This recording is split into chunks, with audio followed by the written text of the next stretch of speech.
नमस्कार दोस्तों, कैसे हो आप लोग। एक नई कहानी लेके आए हैं आपके लिए।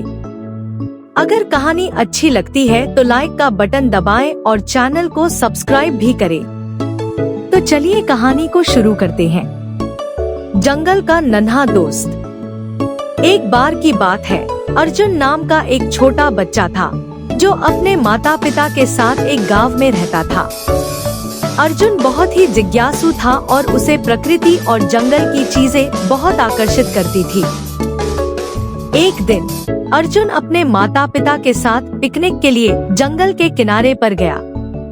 खेलते खेलते अर्जुन जंगल में बहुत दूर चला गया और रास्ता भटक गया। अर्जुन को एहसास हुआ कि वह खो गया है।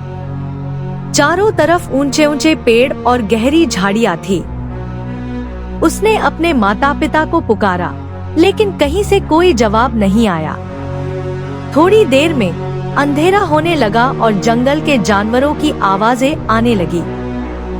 अर्जुन को डर लगने लगा, लेकिन वह हिम्मत नहीं हारा और अपने चारों ओर ध्यान से देखने लगा।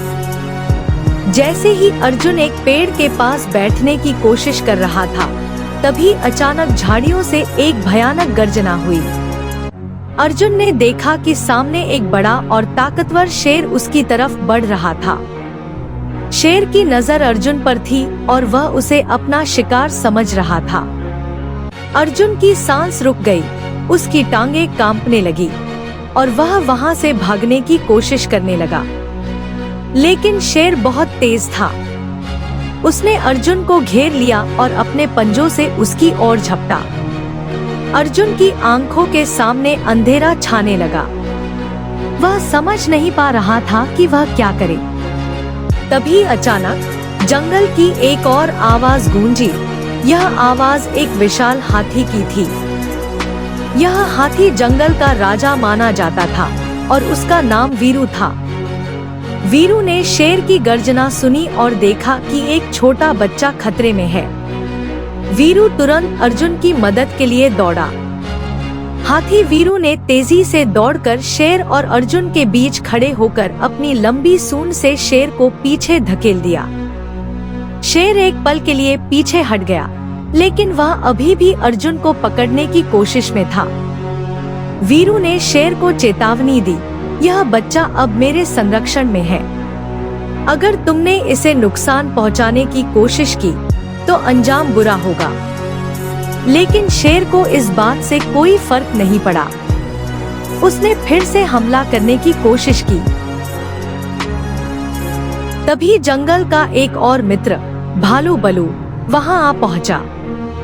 बलू वीरू का सबसे अच्छा दोस्त था और उसने देखा कि शेर अर्जुन पर हमला करने की फिराक में है। बलू ने अपनी ताकतवर दहाड़ लगाई और शेर के सामने खड़ा हो गया। अब शेर को समझ आ गया था कि उसे दो बड़े और ताकतवर जानवरों का सामना करना पड़ेगा।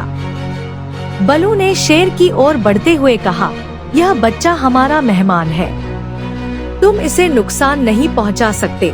शेर ने बलू और वीरू को घूरा, लेकिन वह जानता था कि अकेले इन दोनों से लड़ना मुश्किल है। आखिरकार शेर वहां से धीरे धीरे पीछे हटने लगा और जंगल के अंधेरे में गायब हो गया। अर्जुन बहुत डर गया था, लेकिन वीरू और बलू की मदद से वह सुरक्षित था। वीरू ने अपनी सूंड से अर्जुन को उठाया और उसे आराम से अपने ऊपर बैठा लिया। अर्जुन ने वीरू की सूंड को कसकर पकड़ लिया और उसकी बड़ी आंखों में देखा। अर्जुन की आंखों में कृतज्ञता के आंसू थे। बलू ने हंसते हुए कहा, अब तुम्हें डरने की कोई जरूरत नहीं छोटे दोस्त, हम तुम्हें सुरक्षित तुम्हारे घर तक पहुंचाएंगे। वीरू और बलू ने अर्जुन को जंगल के रास्तों से बाहर निकाला। जंगल अब उतना डरावना नहीं लग रहा था, क्योंकि अर्जुन के साथ दो बड़े और भरोसेमंद दोस्त थे।